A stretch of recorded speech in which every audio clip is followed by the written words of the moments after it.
Bunsod ng iba't ibang sakuna na nangyayari sa hindi inaasahang lugar at panahon, maging sa banta ng 7.2 magnitude earthquake o the Big One na inaasahang magdudulot ng balawakang pinsala sa Metro Manila at karatig lugar. Patuloy ang paghahanda ng UNTV News and Rescue upang makapagligtas ng buhay sa panahon ng mga sakuna.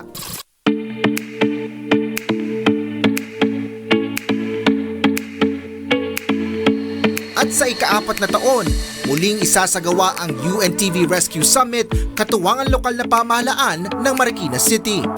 Marami kaming pwedeng matutunan sa mga Disaster Risk Reduction Management Office na pupunta din dito at yung kanilang mga expertise magagamit namin para mas umigi, mas maging handa kami sa anumang sakuna darating dito sa amin sa Marikina.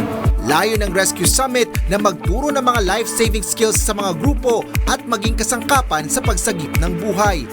Sasailalim ang mga kalahok na grupo sa libreng seminar o pag-aaral gaya ng paglalapat ng first aid sa mga sugat, limb injury at iba pang life-threatening injuries. Kabilang ang pagtuturo ng tamang paraan ng manual cardiopulmonary resuscitation o CPR, mga do's and don'ts sa panahon ng sakuna, family disaster plans at basic family disaster survival kit.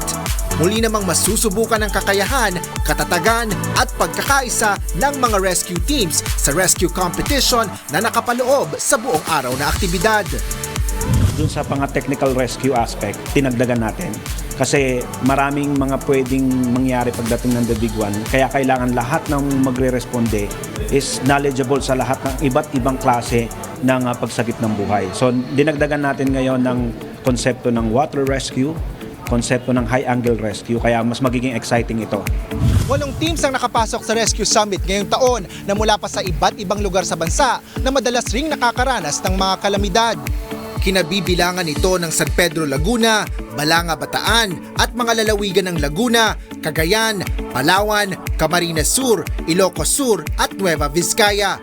Unang-una po, yung Kamsur is in terms sa disaster po, medyo malapit po kami lalo na pagbagyo, lagi po kami dalalan. So habang wala pong mga kalamidad or ano pa man na pangyayari, yung ginagawa po ng aming team is to enhance our knowledge. First time po namin makadalo sa ganitong competition and yun nga, gusto rin namin may enhance din yung skills through sa pagsali ng mga ganitong competitions, tsaka madagdagan pa yung knowledge namin sa mga kalaban din namin na teams.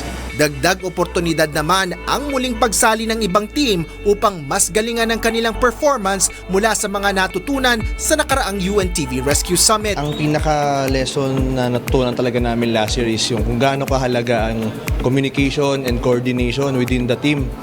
Yung nanalo last year, Nueva Vizcaya, yun talaga yung nagpanalo sa kanila. Yung tingin ko, yun yung nagkulang sa amin. Kaya yun yung aming mas pinapalakas po ngayon. Marami ho kami natutunan. Number 1 yung pagkakaisa. Yung makilala mo yung mga rescuer mo sa ibang lugar. Pagtitin naman doon sa area namin na mas pinabuti pa namin kung ano yung mga dapat namin gawin doon. Tulad nung sa mga pagdisiplina sa mga kasama during operations. Inihahandog ang proyektong ito ng UNTV sa pangunguna ni Mr. Public Service Kuya Daniel Razon na nagpapakilala ng mga makabagong konsepto.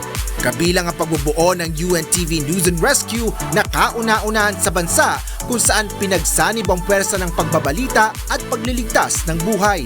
Inaanyayahan ng mga aspiring rescuers at mga pamilya sa isasagawang 4th UNTV Rescue Summit sa Marikina Sports Center sa Marikina City sa April 28 simula alas 6 ng umaga. Nakahanda kami sa Dawigwan. Ikaw, handa ka na ba? Asher Cadapan Jr., UNTV News and Rescue, Philippines.